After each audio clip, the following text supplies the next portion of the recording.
Representative Cheryl Nadler slammed President Donald Trump's recent criticism of Representative Ilhan Omar over comments she made regarding the September 11, 2001 terrorist attacks, arguing that the president's own past actions leave him with no moral authority to criticize anyone's response to the tragedy. Appearing on CNN's State of the Union with host Jake Tapper on Sunday, Nadler discussed Trump's recent attacks on Democratic Congresswoman Ilhan Omar over a comment she had made that seemed to minimize the events of September 11.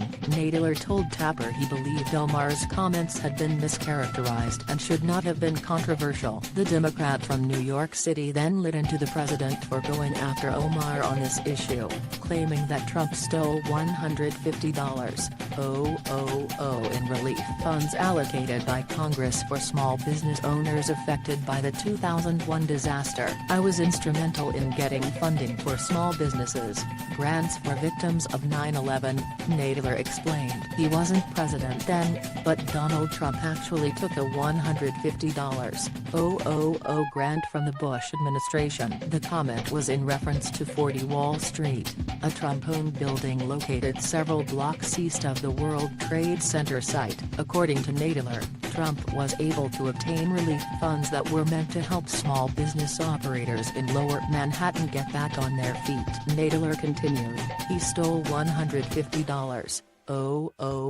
and from some small business person who could have used it to help rehabilitate himself." Trump, according to the congressman, has no moral authority to be talking about 9/11 at all. Omar, who represents Minnesota and is one of 2 Muslim women currently serving in Congress, spoke at a Council on American Islamic Relations (CAIR) event last month in California. The Democratic congresswoman was highlighting how Muslims have largely been viewed with collective suspicion and often blamed ever since the 9/11 attacks. She said some people did something, referring to the terrorists, which critics argued was dismissive of the violent actions taken by the hijackers. Trump on Friday pinned a tweet to his profile with the caption, "We will never forget." The post included a 43-second video juxtaposing Omar's comments with footage of the aftermath of the 9/11 attacks, while other right-wing politicians and pundits joined Trump in blasting Omar.